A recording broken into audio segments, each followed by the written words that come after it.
Olá, boa tarde, boa noite. Gostaria de agradecer a todos que estão participando aqui desse evento, os que já estão aqui esperando há algum tempo. Para mim, antes de mais nada, gostaria de agradecer muito ao convite feito pela IGS Brasil para poder participar aqui dessa transmissão, juntamente com o professor John McCartney.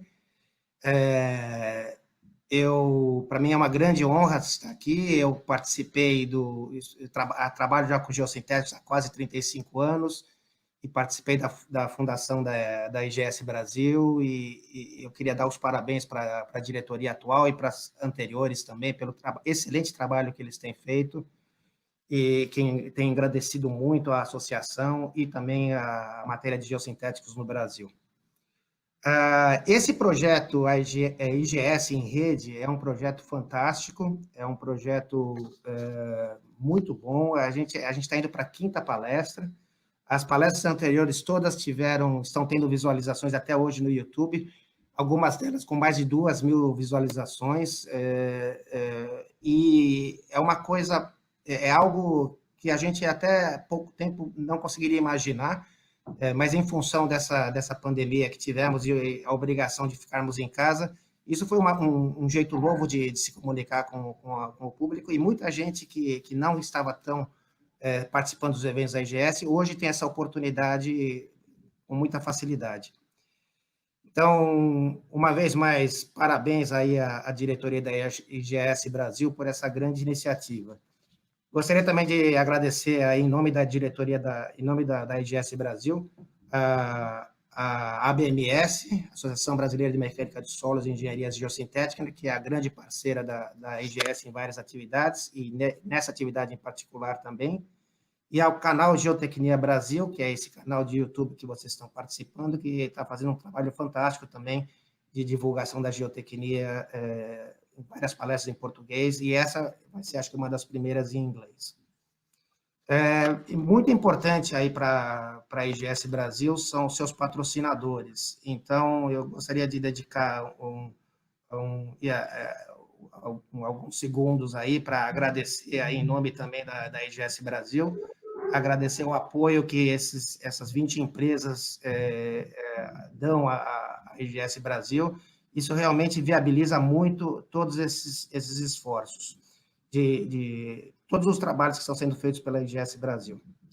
Sem muitas demoras, muitas delongas, vou introduzir aqui o professor John McCartney. Ele é professor da Universidade da Califórnia, em San Diego. Também ele fez doutorado na Universidade do Texas, em Austin. Tanto sua graduação quanto seu mestrado foram no Colorado, em Boulder. E, bom, ele tem vários prêmios na sua carreira, e eu vou falar um pouquinho depois em inglês a apresentação dele, vou mencionar um pouquinho melhor, mas essa aqui é só para dar uma breve palavra em português aí sobre o professor John McCartney. As pessoas que se sentirem mais confortáveis para fazer perguntas em português, por favor, fiquem à vontade. Se quiserem fazer comentários em português, fazer perguntas em português, não tem problema, a gente traduz depois no final para o professor John McCartney. Então, se quiserem fazer em inglês, é até melhor, porque já não precisa nem traduzir, já só ler direto. Mas se quiserem fazer em português também, não há nenhuma restrição a isso. Participem, vai ser uma excelente palestra. Eu, particularmente, estou muito curioso para assistir, porque é um tema, acho que, bastante novo aí, que eu que já estou há 35 anos na área de geossintese, acho que vou aprender muita coisa nessa palestra. So, I'm going to introduce John McCartney. I'm going to speak in English, because I think we might have some audience outside Brazil. So this is the first presentation in English for this series of webinars. So Professor John McCartney is professor in the Department of Structural Engineering, University of California, San Diego. He received his bachelor and master degree in Boulder, Colorado, University of Colorado in Boulder. His PhD degree he received from University of Texas at Austin. His main research fields includes unsaturated soils, geosynthetics, and thermally active geotechnical systems. Well, as I mentioned in Portuguese, he received several awards, but the most important ones are Walter Huber Civil Engineer Research Prize in 2016, James R. Crow Medal from ASCE in 2012, DFI Young Professor Award in 2012 also, NSF Faculty Early Development Career Award in 2011, and IGS Young IGS Award from the International Geosynthetics Society in 2018 and 2008, respectively. Nowadays, he is the president of the International Geosynthetics Society, a North American chapter. He is also editor of 2 journals, Geotechnical and Geoenvironmental Engineering and Computers and Geotechnics, and also he's on the board, editorial board of several other journals. Well, so welcome, John. We are looking for your presentation. We are taking the questions please send your the questions by chat. And in the end of the presentation, Professor John McCartney will answer all the questions, or most of the questions. Okay. Great. Well, thank you very much, Flavio, for your very nice introduction.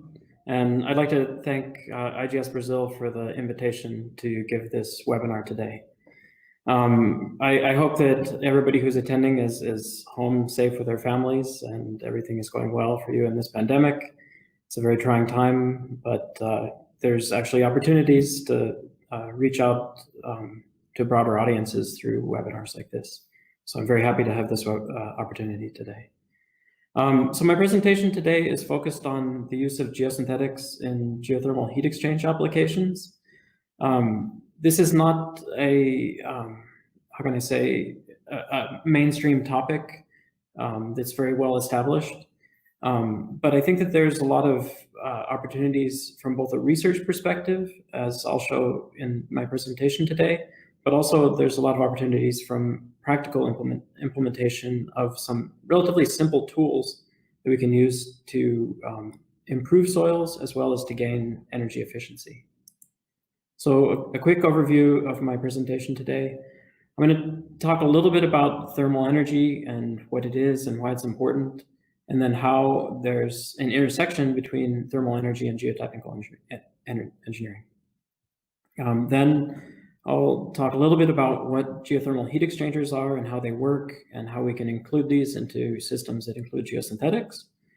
And then I'm going to go through 3 different examples of projects that I worked on where I was using heat exchange in systems that involve geosynthetics, and the geosynthetics are going to play different roles in each of them. And after that, I'm going to go through some future research needs, focusing on those 3 different examples that I'm going to talk about today. I think there's a lot of additional research needs besides these ones I'm going to talk about, but they'll be focused on this. So the main motivation for looking into thermal energy starts from the fact that the buildings where we all live and work use a lot of energy. And out of all of the different forms of ways that energy is used in the buildings, the heating and cooling systems are consume a large fraction of that portion. And in San Diego, where I live, and in Brazil, and many other warmer countries, cooling is one of the main things that we need to worry about. In some of the other regions, heating is also very important. But usually heat is there when you don't want it to be, and it's not there when you want it to be there. So we're going to be using heat exchangers to move the heat from one place to another, and we'll discuss how that can happen. And by doing this, we can potentially use freely available energy to take the place of energy that we're generating via electricity or by natural gas. So we're going to try, and also by replacing these other forms of energy with natural thermal energy, we're going to reduce carbon emissions. So some of the different key questions for society are, how can we obtain thermal energy? So that's heat or cooling, potentially. How can we store thermal energy? because sometimes when you want to heat your house, it's cold outside, so we need to store it from the hot times of the year so we can use it in the cold times of the year. Sometimes we don't want to have the heat and we want to get rid of it. That heat could be there just because of the outdoor atmosphere is very warm, but we could also be dealing with systems that are very hot, like landfills, as we're going to talk about. And if we get rid of this thermal energy, what are going to be the effects of this disposal process? Those effects could be positive. We could be using that waste energy to improve geotechnical systems, but they could also be negative by making everything warmer, and then the systems will operate less efficiently. And then we always want to make sure that we're balancing our thermal energy throughout the year and making sure that our systems are efficient. So thermal energy is important, and we learn about it as civil engineers in mainly thermodynamics courses, and then we don't really deal with it anymore. So most people that work with geosynthetics are geotechnical engineers. We deal with soil. So how can we bring soil together with energy, thermal energy? So the first is that the subsurface ground is a good insulator, and it's a good heat storage medium. So we have a lot of material that's beneath our feet in our buildings that can be used to store heat, and that subsurface is naturally actually storing heat that is being applied by the sun. So it's naturally storing heat, and if you dig down in the earth, even in a cold time of the year, you're going to find that the ground is still warm from the summertime. And another thing is that geotechnical engineers install structures in the subsurface that can be used to transfer thermal energy. So we're installing piles in the ground, we're putting geosynthetics in fill type structures. Anytime that we put something in the ground is an opportunity for us to put heat exchangers. I like to think about thermal energy in three different forms. So thermal energy or heat can be a resource. We need this for heating and cooling of our buildings.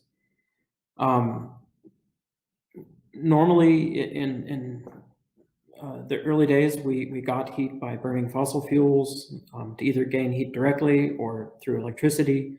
But we can also try to access naturally occurring heat, which could be gained from the sun or from heat that's stored in the ground. We could also think of thermal energy as a waste. We're always rejecting heat from our buildings or from industrial processes to provide cooling. So where does that heat usually go?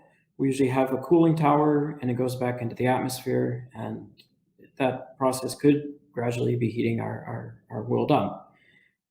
If we could use that heat, which is actually a strong form of energy, for other positive uses than just letting it go into the atmosphere, we may be able to be a little bit more efficient in how we do things.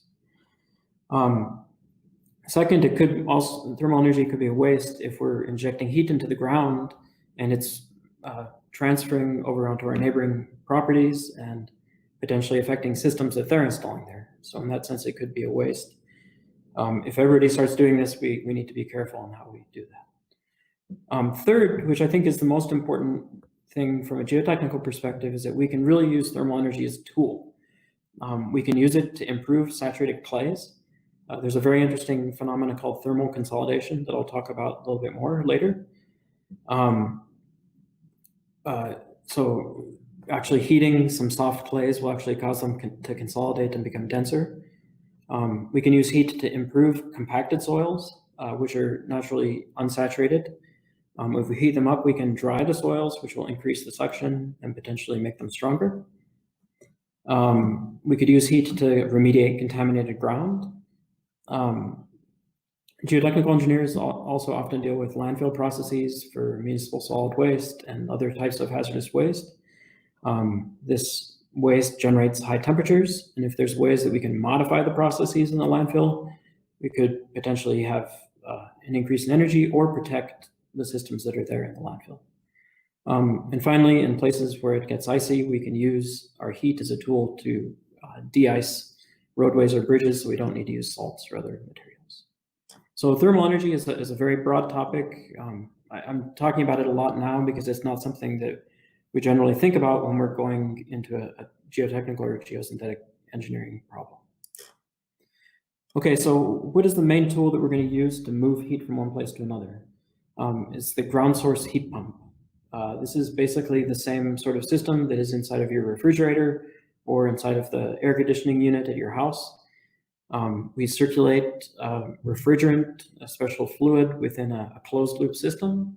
And as we expand and contract that refrigerant material, it's going to change in temperature.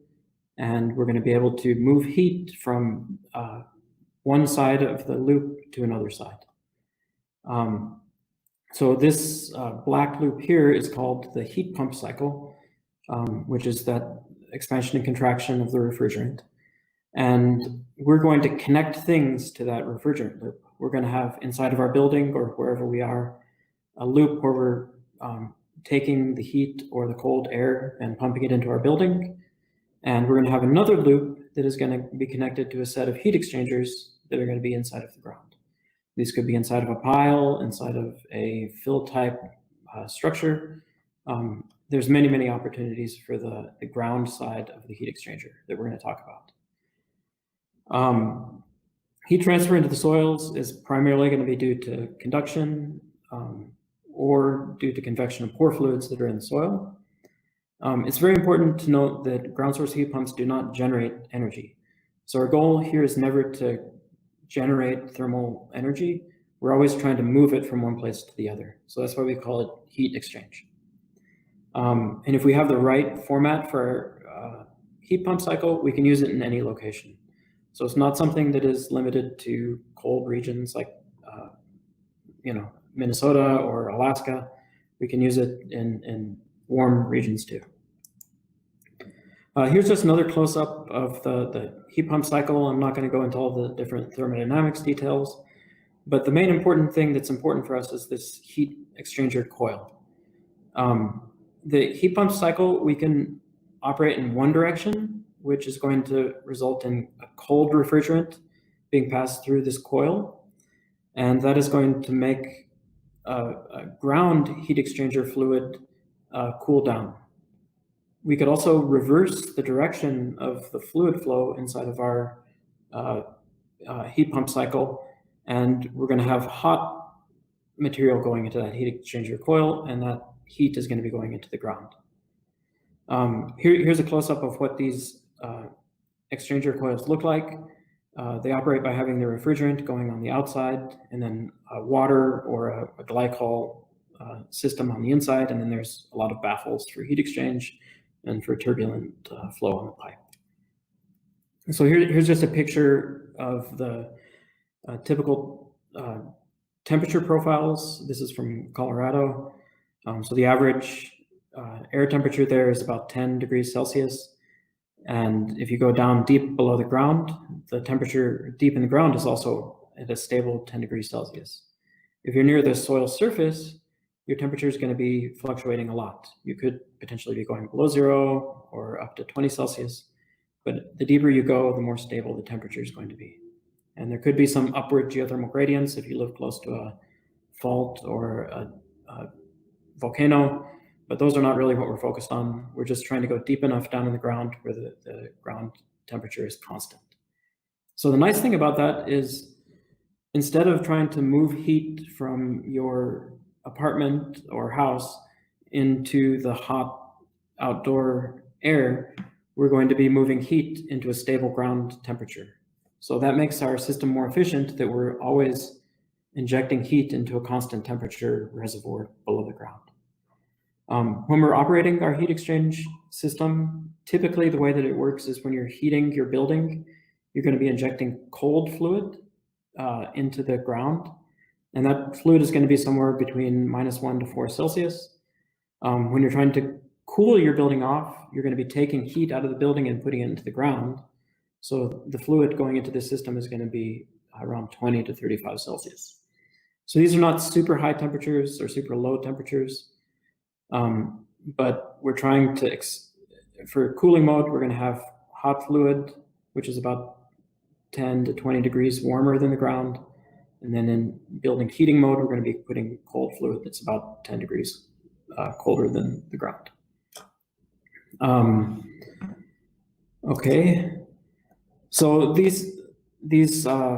I have a picture here in this drawing of a geothermal foundation or an energy pile, but there's many different ways that we can configure this heat exchanger system in the ground. So this is your typical building in wherever you want to have your mechanical room. Inside of there, you're going to have a heat pump. There could be a buffer tank for your different fluids that are used in the system. And this is going to be going out of your house, one cold fluid and one warm fluid line. And these could go to many different types of systems in the ground. The most common ones that are used in practice are these borehole heat exchangers. They've been using these since the 1960s. Energy piles, which is a topic that I've been working on a lot as well, have been used since the early 2000s, 1990s. But these coil heat exchangers or slinky heat exchangers or horizontal loops are three different options here at the bottom that are very well suited for use with geosynthetic systems that are usually constructed in layers, where we place a backfill layer, put the geosynthetic down, another backfill layer. Whenever we put a layer of soil, we could easily put a heat exchanger loop down to help exchange heat with your system. So these are just some pictures of well-established ground source heat pump systems in geotechnical engineering. Energy piles are very famous. So Brandl, some people in Japan and some people in UK. Brandl's in Austria. And also some people in Switzerland really pioneered the use of energy piles. And I know that they're very popular in Brazil as well. There's several different research groups that are using these there. In these systems, we have our regular reinforcing cage, but on the inside, we put these closed loop plastic pipes.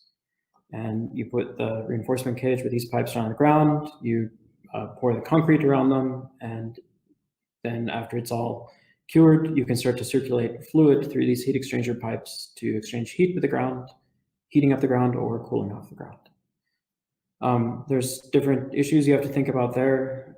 Heat transfer, you want to make sure that your heat exchange process is efficient, but also they're worried very much about thermal expansion and contraction and how that is going to affect the stresses in the energy pile as well as the movement of the overlying structure. And after the development of energy piles, people have started to look into things like energy diaphragm walls or energy tunnels. The thing that I'm proposing here is why don't we, as the geosynthetics community, jump onto this bandwagon and make our earthen structures also energy MSE walls and things like that. So that kind of segues into the first example that I'm going to talk about here. Ground source heat pumps and geosynthetic reinforced structures. These are usually above the groundwater table. They're constructed with compacted backfill soils. Those backfill soils are typically unsaturated. In most cases, most specifications require that the backfill be a well-draining backfill with minimal fines, the maximum of 12% fines. However, one proposal that I'm having in my research is that maybe if we're able to keep those backfill soils dry, we may be able to expand the range of backfill materials that we use. So we could potentially use more site locally available backfill soils, which could be silty, sandy clay materials, which don't meet specifications according to most standards, but if you keep them unsaturated, they're going to be as stiff and as strong as a well-draining granular backfill soil. So the goal here is to use our heat exchange system that we've talked about to inject waste heat into our either retaining wall, this is maybe more of a slope, or maybe even embankments. And in that case, we'd be getting rid of waste heat by injecting it into the ground. We're not releasing it into the atmosphere. And we're also using it to dry the unsaturated soil. And as we dry the unsaturated soil, we're going to lead to higher backfill strength and stiffness. And if we operate this continuously, we potentially could always keep the system dry. There's a lot of tricks and things you need to be careful from an engineering design, but from concept, it's an interesting thing that we can look into. Of course, whenever you bring in temperature with geosynthetics, there's going to be a lot of problems that we'll talk about in a second. Creep, how are you going to be allowing drainage of these materials? But those are opportunities for things that we can, problems we can solve. And the configuration I'm showing here, if the blue lines are the geosynthetic reinforcements, we can potentially put the heat exchangers on every other lift when we're constructing the wall. In this case, the heat would be flowing towards the geosynthetics. And if we use a specific type of geosynthetic that acts as a drain, then the water that is flowing due to this heat transfer process could exit through the geosynthetic. So that would be the mode of drawing. So what does it look like when you put these heat exchanger loops out on the ground? This is a typical trench application of a geothermal heat exchanger. In this case, they had to dig a big hole down beneath the ground to place these slinky loop systems. There's no reason that we couldn't be placing these same sort of systems in a fill type structure up above the ground. And then the heat that we're using to inject into the ground could come from waste cooling of buildings, waste heat from industry, or also even solar thermal panels. I've done a lot of research where we extract heat from solar thermal panels. We can get water that's 80 or 90 Celsius and use that to heat the ground. Heating unsaturated soils leads to a lot of complicated things, which is fun from a research perspective, but at the end of the day, I think it works. When we dry the soil, it's going to lead to an increase in effective stress, which is going to lead to greater shear strength and stiffness, and potentially a change in yield stress due to suction-induced hardening. There's also some negative effects that we need to think about, changes in water retention. As the temperature changes, the properties of the fluid changes, including the surface tension and contact angle. We could have changes in thermal conductivity as the soil dries.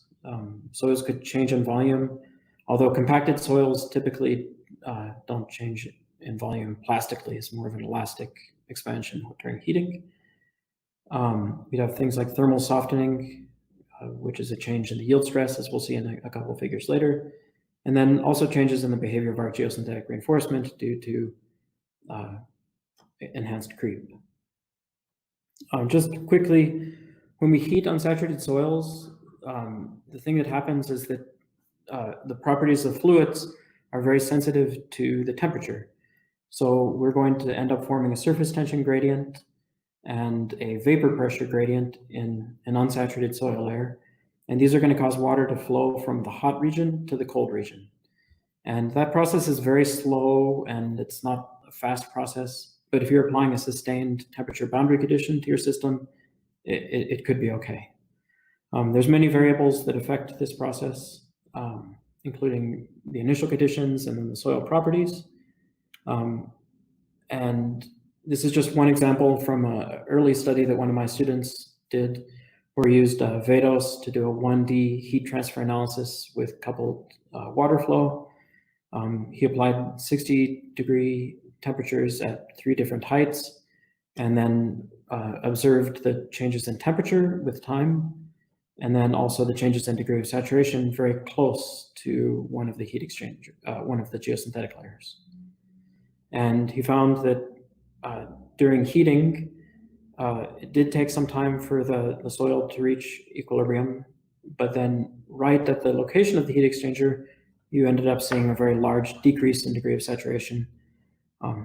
These are relatively not very large, 0.1, but this small decrease in degree of saturation can have a big effect on the effective stress. And the longer we wait, the greater the zone of influence is going to be. And you could also change things around to like the lift spacing to alter this system after it works. But at the end of the day, we're going to be heating the soil at some different locations, and it's going to be causing drying right at the location of the heat exchangers. And that water is going to have to go somewhere, so you actually see a little bit of a wet region as you go further away from the heat exchanger. When you heat soils, when they're going to cause drying, So the drying is going to cause an increase in strength. It's well established that drying results in an increase in suction, and that suction causes an increase in effective stress, and that causes an increase in strength. But heating is not really as well known. The effects of heating are not as well known. The main thing that usually happens there is there's a softening of the peak behavior. So for each of these, this is a saturated soil, a little bit drier, and then a little bit drier. It's a study from Nasser Halili in Australia. They see a decrease in the peak strength, but at larger strains, the strength is not affected by the temperature. But at the end of the day, the effect of suction is generally greater than the effect of the temperature. So going on to talk about the effect of temperature on geosynthetics, this is something that we as geosynthetics engineers understand and actually use in our analyses. The concept of the stepped isothermal method to evaluate creep in an accelerated manner is well established. So in this particular study by Jorge Zornberg, he applied different amounts of temperature while applying the same mechanical stress, and each increment in temperature caused an additional amount of strain. This kind of depends on the particular geosynthetic that you're looking at, and the glass transition temperature is an important value to consider. Some materials like polypropylene, any changes in temperature could cause creep because you're going to be always above the glass transition temperature. But other materials like PET, you need to heat it up to a relatively high temperature before creep starts to happen. And we could also look into some ways that we can maybe play around with these results to show that maybe there's going to be a decrease in the stiffness of the material with temperature.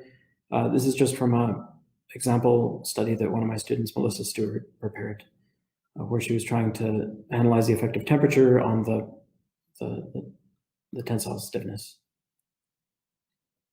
But those effects of creep, you have to think that the soil in your system is also going to be confining the soil. So you're going to restrict the geometric movement of your geosynthetic. And there's a well-known study from McGowan that if you confine your geosynthetic in soil, and apply a tensile stress to it, the amount of creep is going to be much smaller than in isolation conditions. So all of these stepped isothermal methods where we looked at the effects of temperature on creep are always in isolation conditions. By putting into the soil, maybe the combined effects of confinement and temperature could potentially cancel out. So we wanted to study this for this particular example using a pull-out device. This is a Frankenstein device that I developed in the lab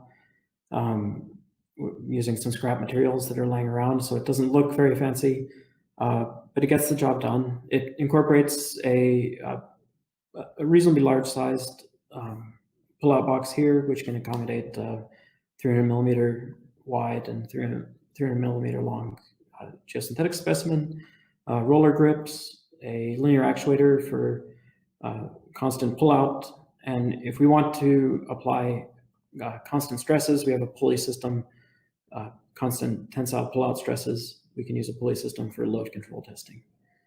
We have a bellow piston here on the top to apply a constant vertical stress. We can measure changes in height of the specimen. And as I'm going to show in a second, we have the capability to control the temperature at the top and the bottom of the specimen. These are just some drawings, the side view and top view. And from the back, we can include some different potentiometers for telltales to evaluate the mobilization of strains within the geosynthetic during pullout. Here's a cross-section view of the box. At the top and bottom, we have heat exchangers, and this is our compacted soil within. And we can embed some different sensors into the soil that can measure both temperature as well as the volumetric water content. These are going to be very, very important, as I'm going to show in a second, to be able to understand the processes that are happening as you heat the edges of the box, and the water flow comes towards the center. And this is a geotextile that we used with the different telltales located at different locations. These are the heat exchanger plates. It's not, perfectly covering the entire area of the specimen, but the main active area, we have a sleeve here in the front. So this main region of the geosynthetic is going to be affected by the heat exchangers at the top and bottom of the box. It's just an example of the placement of the dielectric sensor at one of the lifts. So just some quick examples of some results from a few tests that we performed on a PET geosynthetic. These were performed by Bernardo Ambriz, one of my previous master students. He heated the boundaries of the box up to 30 degrees, 40 degrees, and 50 degrees. All of these results are right at the geosynthetic level, so the edges of the box reached 30, 40, and 50, but the center of the box may not have reached that large of a temperature when you reach steady state. But we heated it, stabilized the temperature. We allowed the water content to change depending on this thermally induced water flow process that was happening. We could convert that change in water content to a change in effective stress. And we also measured the void ratio from the change in height. During those tests, we applied 10% of the maximum pull-out force, so we were able to characterize the amount of creep. And we did see a little bit of additional creep with elevated temperatures, but the magnitude was not significant. And with applying just 10% of the maximum pull-out force, we didn't reach creep rupture. So we did see a couple of millimeters of movement, but we deemed that wasn't significant. These are the profiles of temperature. You can see that it got hotter at the boundaries than it did at the center. The weird thing was when we looked at the water contents from the dielectric sensors, it looked like things were getting drier as you go beneath the geosynthetic, but some of that water was accumulating up above. But if you're right below the geosynthetic, things were pretty stable. But at the end of the test, we took the box apart and measured more water content values than the locations of the sensors, including right above the geosynthetic. It would have been nice to put another sensor there. But we found that right above the geosynthetic, water was pooling. So that had a very negative effect on the pull-out results, as I'm going to show in a second. And one of my future research topics that I'm going to talk about later is that if we had used, instead of a PET geosynthetic, a wicking geosynthetic, the water that was moving from the boundaries to the center of the geosynthetic could have been removed laterally from the soil layer. But instead, the water moved towards the geosynthetic and it ended up just accumulating on top. So right on the top of the geosynthetic, instead of drying out, it actually got wetter. So these are some of the different pull-out tests. We did a test without any seeding load for creep, and also 2 tests with seeding loads. Those were relatively similar. But when we heated the soil up to 40 and 50 degrees Celsius, the boundaries, we saw a large decrease in our pull-out capacity. So heating the soil did dry a portion of the soil, but it got another portion wet, and that led to a decrease in our pull-out resistance. So this wasn't what we wanted to see in the research, but at the end of the day, we understood why things were happening the way they were. We were causing drying, but the water just didn't leave our system. We ended up having a wet zone, and that actually caused a decrease in our performance. So these are things that you see sometimes when you go through research projects, and it creates more questions that you can look at in future projects. So I think it's possible that this system could work with the right soil and geosynthetic and temperature combinations. I'll show some future research needs at the end that are focused on this. But maybe I'd like to switch gears and talk about a second example. Oh, I better go quickly. This is using geosynthetics and soft clays. In this case, we can put our heat exchangers inside of a a prefabricated vertical drain to create a thermal drain. And in this case, because water and soil have very different thermal expansion coefficients, as you increase the temperature of the soil, you actually can generate pore pressures. And as you generate those pore pressures, they're going to dissipate to regions where it's not hot. And when they dissipate, you're going to have a contraction. So this is a concept called thermal consolidation. So people in Thailand and Switzerland identified that this was a potential application of geosynthetics, and they looked at some embankments where they put these prefabricated vertical drains with temperature control. And they did a reference test just to measure the shear strength at room temperature, and then also heated and cooled the soil and saw that the soil was much stronger. So this is just showing that the heating process causes your soft clay to become stronger. And then they also looked at the consolidation process with room temperature conditions and also with elevated temperatures. So they were able to get more consolidation by using elevated temperatures within their prefabricated vertical drains. So we did some centrifuge tests on a just rigid pile. We didn't do a drain at this point yet, but I'll show some results. We heated it up, measured the temperature in the soil, the changes in pore pressure, and then we did a pull-out test to prove that this was going to work. This is our centrifuge that we have here at UCSD. We first consolidated it in the centrifuge, made sure everything was stable, heated it up. So our pile reached a relatively high temperature. Our soil also increased in temperature. If you're close to the pile, you have higher temperatures than if you're farther away. And then we did a pull-out test. And due to the thermal consolidation that was happening due to these changes in temperature, we saw an increase in pull-out capacity.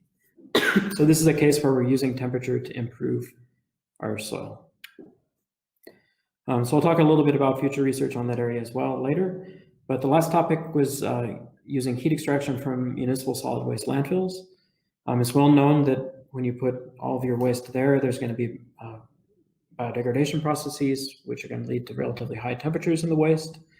And there's been many studies that show that those temperatures can actually have a negative effect on your landfill liner system, which includes geosynthetics. So we can potentially put geosynthetic heat exchangers into the landfill to protect our geosynthetics in that case. Because if we're applying high temperatures to a GCL, for example, you're going to dry it out and cause desiccation. And when outflow from the waste happens, you're potentially going to cause problems.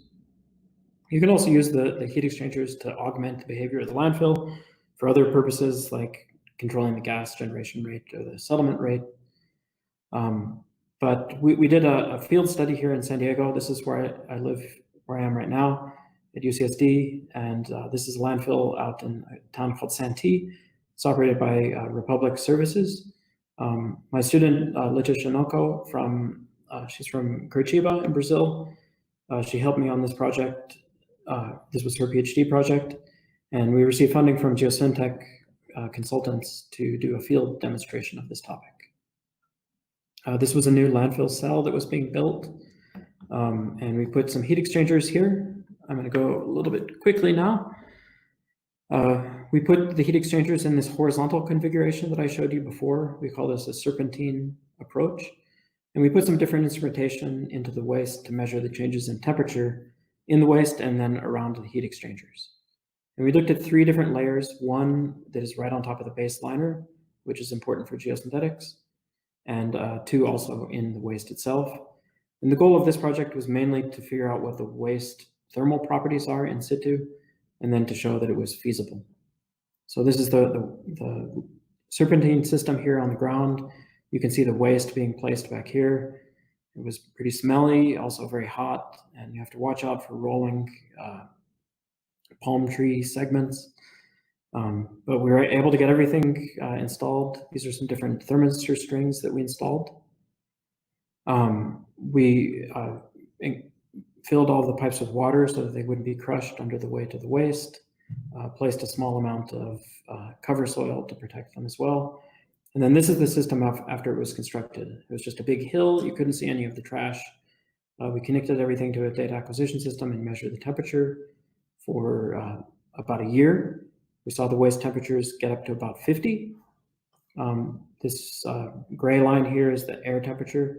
So you can see that at all locations, our waste temperature was greater than the atmospheric air temperature. Then we did a heat extraction test. And this layer 1 here was our liner system. We inject a cold fluid, a warmer fluid comes out, and then we can convert that to a certain heat transfer rate. So you can see the heat transfer rates are here. Layer 1 had a lower heat transfer rate, potentially due to the drier liner system that was below half of the heat exchanger.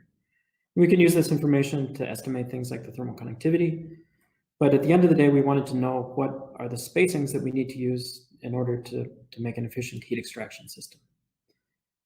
So I'm just going to transition now to talk about future research needs in the opposite order from the different 3 examples I showed. This is that same system that we installed in the landfill with our serpentine heat exchanger.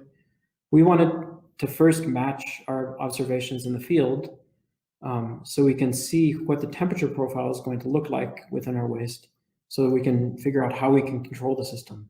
So maybe we want to say, let's keep our temperature at the liner always at 25 Celsius. We need to have a certain spacing because we know that maybe the temperature is going to be varying with space, but on average, if we have them at a certain spacing and we apply a certain inlet fluid temperature, we're going to have an average temperature in the waste. So we've done some simulations for that, but these 2 topics here are our future research needs. As I mentioned, in our thermally active retaining wall systems, based on my research, we need to use these wicking geosynthetics in order to remove the water from the unsaturated backfill material. I think that there's a lot of research that can be done on these, both to understand their creep properties as well as their performance in removing this thermally induced water flow. And then if you start to really get this system to work, looking at it on a regional basis, these are some interesting studies from Cambridge showing the distribution of heat exchange systems in London. And you can see that there are some very hot regions and cold regions in the same area.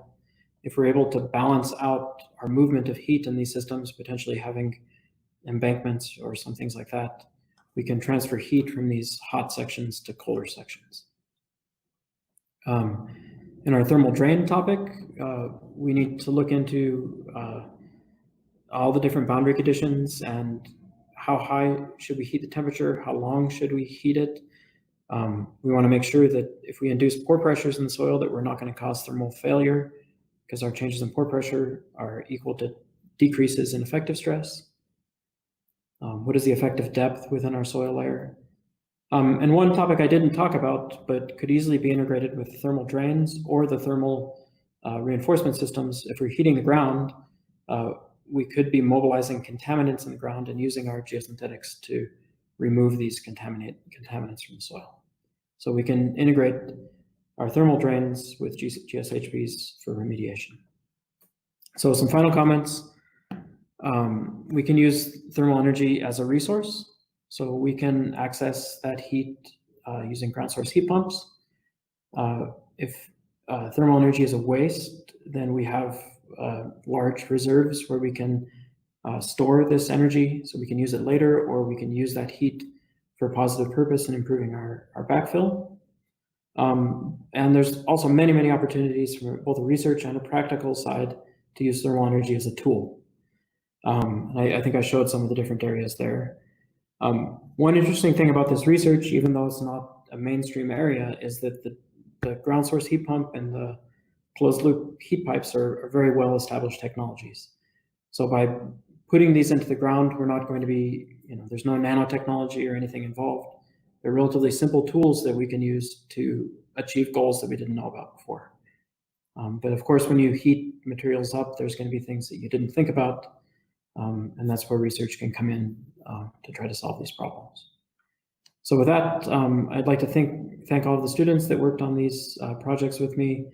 The U.S. National Science Foundation sponsored a lot of this research. And then, as I mentioned, Geosynthetic Consultants and Republic Waste Services for their help on the landfill project. So with that, I'd like again to thank you all for attending today, and I'm very happy to answer any questions that you may have. So close out the presentation now.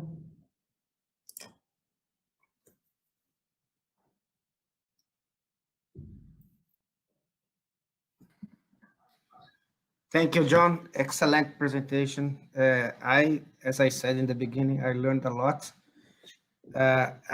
To be honest, I have a lot of doubts. So maybe I will be one of the guys that will place some questions to you because I really like the subject, and it's pretty new to me also.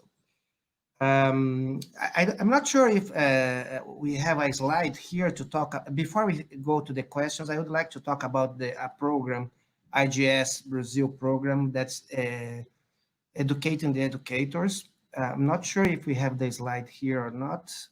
If we don't have, I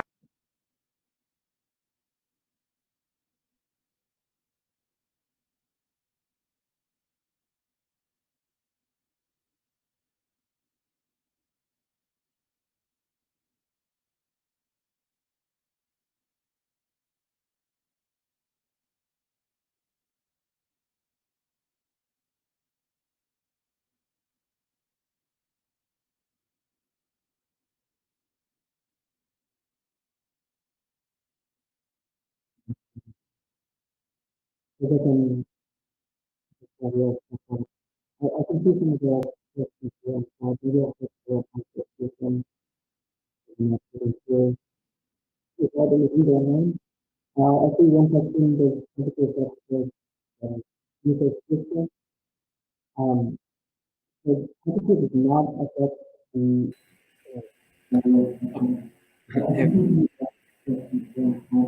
I'm sorry to interrupt the question, so that's okay.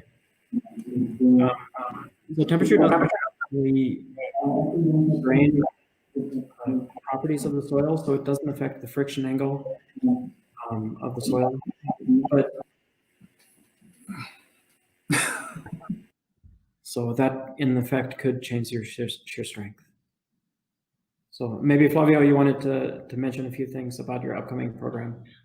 Yeah, sorry, there was a technical problem here, but I'm not sure if it's prepared or not. So I will start with the questions. I think you already answered the first question, right, John? I lost. Okay. Yes. Well, as soon as we have this slide, I think we have a slide from IGS that will talk about the educate the educators, but we need to put online. Somebody will put this slide, and then we talk about that. I would like to ask a question from Odivan Ferreira. He asked about cost. What about the cost of the system comparing to the energetic return? How do you think that? Do you have an estimation about cost? Not how much it costs, but if it's how is the payback of the system? So yeah, these geothermal heat exchange systems, usually if you're using it for heating and cooling your house, it's 5 to 7 years payback period. So it does take some time to accumulate benefits over time. So it's not something that you're going to be able to pay off in 1 year. It's also something that the installation cost is the main part of the cost. So if you're already installing a geosynthetic reinforced system, or if you're putting piles in the ground, you're already spending a lot of money to build and install your system, and the fraction of the cost that is involved with your heat exchangers is very small. So it's not a major part of the cost of your system. If you were just going to go there and put the heat exchangers in the ground and that's all you're going to be doing, that takes 5 to 7 years to pay off. But if you're already installing other things, by piggybacking on that, you're reducing your cost of installing the geosynthetic system, and it could be a faster payoff. I have one question to you. My first question is, Do you when you is it available have you done any project about that, or is just a research program nowadays? Is there any job done with the three solutions that you have implemented, or just research for the time being? And if it is, there is any product available in the market that we could buy or could search for? Okay, so the three projects that I presented here were all research still. Energy piles is very, very well established, and people are selling this now. There isn't like a geosynthetic product that you would necessarily sell at the moment, like a geosynthetic prefabricated vertical drain. That would be something that would be very nice to develop. But if you were just going to be putting the pipes down on the ground, those are, you know, readily available with most geothermal contractors. There are several different companies for this plastic pipe all around the world. Plastic pipe is another geosynthetic if you think about it. And we know the properties of that very well. The landfill application, definitely there's been, I think, 4 major projects where it's actually been installed in a full landfill. So that's maybe the closest to full implementation. The thermal soil improvement and from unsaturated and saturated soils, there's potential, but they're still on research level. Yeah, there is a question here from Charles Chaves. Would it be possible to justify the use of geothermal structures for temperatures above 50 degrees in industrial applications, not only in geosynthetics, but for heat exchange piles?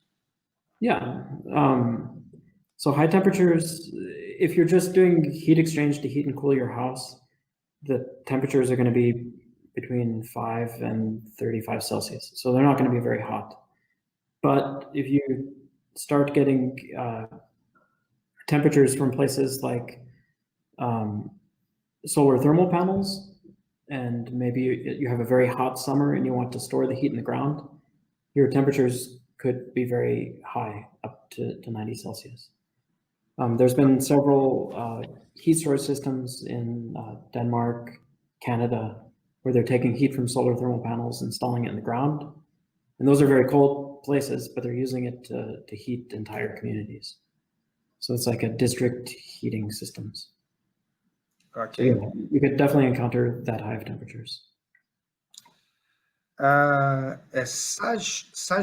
Vazeg asked, is there any practical application of using thermoactive geosynthetics in road layers, materials such unbounded ground materials, or in railways such as ballast? Yeah, so there's definitely a well-established use for de-icing systems. So those are usually more located on bridges because the salts that are placed for de-icing on bridges can have a very large negative long-term maintenance cost. In roadways, it's not as common to be used, but there's no reason that it couldn't be used. It's just a matter of location and scale. Yeah, I think the question here was more about the unbound granular materials like the base and ballast. Okay, so without the road. Do you see potential for that, or? So those materials generally drain very quickly, and they're very thin. So the amount of, they wouldn't really store a lot of heat, and the heat may not improve the material very much. So potentially, yeah, it could mitigate long term against fouling or something like that. Tiago Souza asked, offshore tidal energy generation systems provide a novel approach to harness the tidal movement of water. Could you share this theme? Is there any research in this direction? Yeah, so tidal energy generation theme systems are definitely not necessarily using thermal energy. They're maybe capturing the energy from the waves, but the foundation systems for those materials, for those systems, could be improved using this thermal consolidation concept. If you potentially put these thermal drains down in the ground before you placed your system on the soft clay layer, you may be able to have a more stable system, because these have high rocking issues. So we've worked a little bit on that in a separate research project, but that was more for just the pile response to cyclic loading. Great. Sergio Costa asked, does temperature affect geomembrane soil or geomembrane GCL interface shear strength? Is it an important design parameter? Yeah, so I was mentioning that earlier, that the drain properties of the soil, so the friction angle and like the coefficient of the compression index are not affected by temperature, but when you heat the soil, it's going to potentially change in volume and it could dry out. So both of those things could change your shear strength. So the strength itself could be changing, but the properties governing the strength are not changing. So it's more of a, you keep the same friction angle, but you're moving it to different points along the friction angle. Okay. I have some, there are more questions here, but I also would like to ask you, if I understand correctly, you explained 3 potential applications that you are studying. The first one, I think the second one is a kind of a treatment that you use the heat exchange, and then during a certain period of time, and then you improve the soft soil. But the other two solutions are, like, say, you have to keep the warm all the time. Is it correct? My understanding?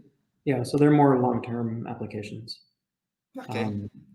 So yeah, you would only use the embankment or retaining wall system if you had a lot of waste heat coming from one place. Like if you're in a apartment building that has centralized air and is trying to remove the heat, then you can always be, rejecting heat into your embankment. And then the waste is always generating heat due to biodegradation, so you're always able to extract it. And if you extract it and stop, it's going to heat back up again. Okay. We had a question here from Sol Technique Consultoria e Engenharia. What's the typical energy problem in dam? Could you share more information in this area?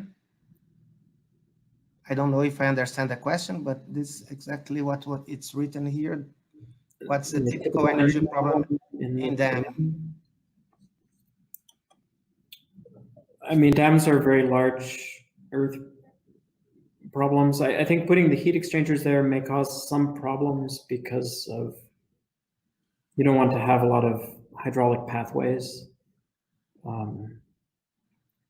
You could potentially use it to improve the foundation for the dam before you place it if the foundation is on soft clays. If you put it in the granular material, you could be injecting heat, and then the flowing water could be taking the heat away.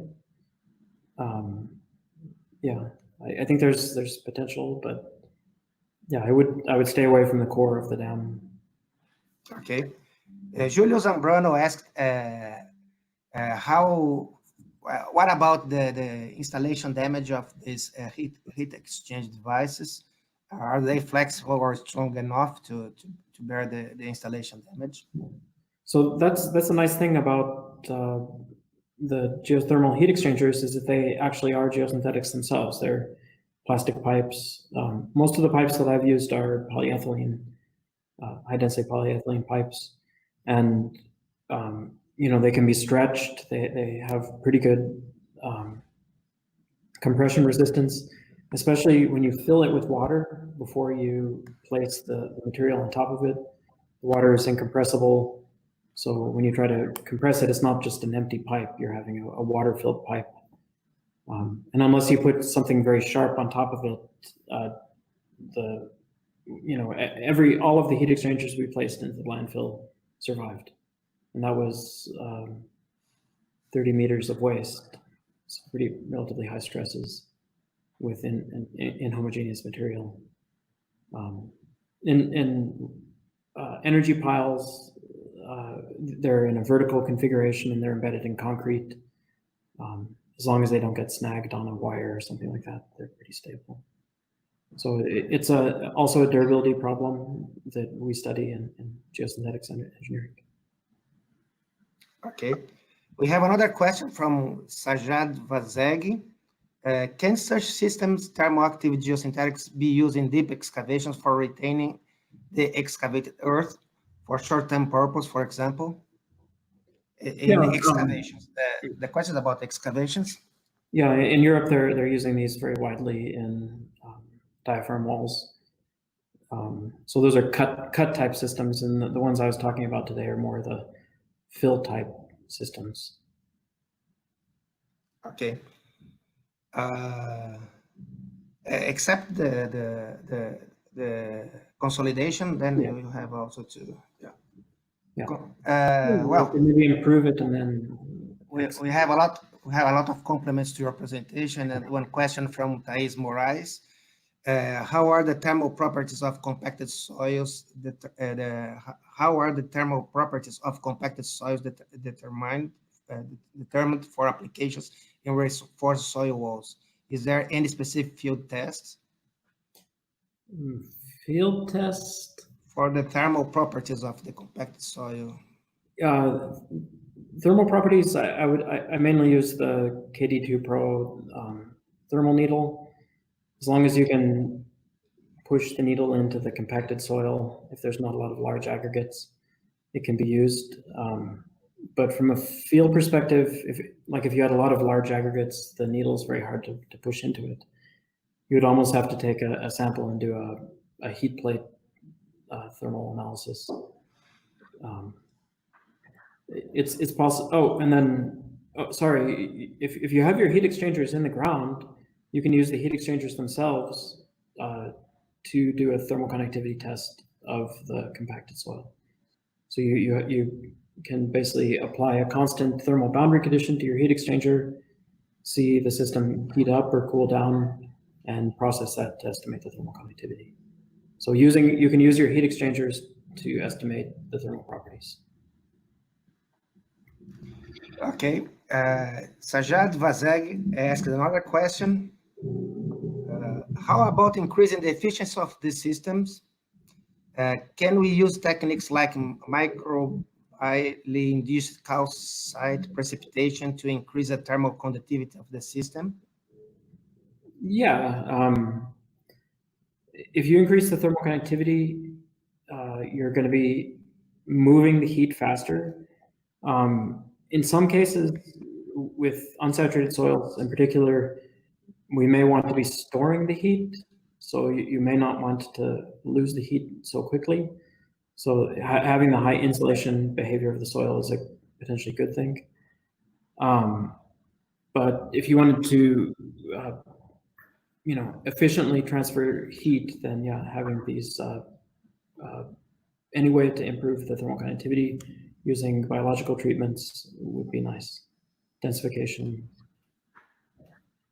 Okay.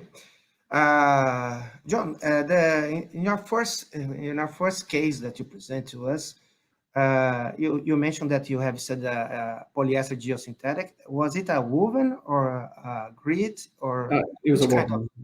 As a woven? Yeah. Okay.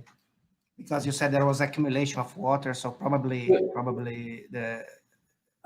Yeah, I was hoping. I didn't really do any vapor diffusion tests, but I was hoping that the water would come from the boundaries to the geosynthetic, and then the geosynthetic would have enough transmissivity that it would take the vapor out. But I think that the fibers were not necessarily connected enough to route the water out. So the water just came to the middle and stayed there, and stayed right on top, not on the bottom. Okay. Well, you have a lot of compliments here. Everybody is enjoying very much your presentation. I would like to take the opportunity before we finalize to show one slide about a program that IGS Brazil is organizing. Yes, it's well, we have more than one slide probably. So we have next week we will have another presentation. Yes, it will be Tiago Zanon. I will speak in Portuguese here because it's more for the Brazilian audience. Panorama do uso de geossintéticos em aterros de resíduos no Brasil. Uma palestra da Solve, Tiago Zanon. Mesmo horário, mesmo dia, quarta-feira. Acho que tem mais alguma notícia aqui. Educando educadores. I will come back to English, but just speaking Portuguese now. Educando Educadores é um projeto desenvolvido pela Sociedade Internacional de Geossintéticos, e a IGS Brasil é um dos capítulos da IGS que mais organizou esse treinamento. É basicamente treinar os professores a darem aulas sobre geossintéticos. O próximo será virtual, a gente já teve acho que uns 4 ou 5 em anos anteriores, o próximo será virtual e será no dia 21 de agosto a 10 de setembro. Então, por favor, acompanhem nas redes sociais e façam suas inscrições. É um programa totalmente gratuito. Tem mais algum anúncio da IGS Brasil? Ou esse é o último? Acho que é só isso. Ok. So, John, thank you very much for your brilliant presentation. I can talk on behalf of IGS Brazil. It was a very nice presentation. It was very interesting. Lots of new things. We have to think outside the box. So there are new things that you present to us. So after your presentation, I'm pretty sure that everybody will start to think about new things. And you are going to receive a lot of calls from Brazil and from other parts of the world to get more information about your work. Thank you very much. Yeah, thank you. I'm looking forward to come to visit Brazil again. Yeah, I love Brazil, so I can't wait to come and have a beer with everybody when the pandemic is over, which I hope comes sooner than later. Excellent. Thank you very much. Thank you, everybody. Bye, everybody. Bye. Stay safe.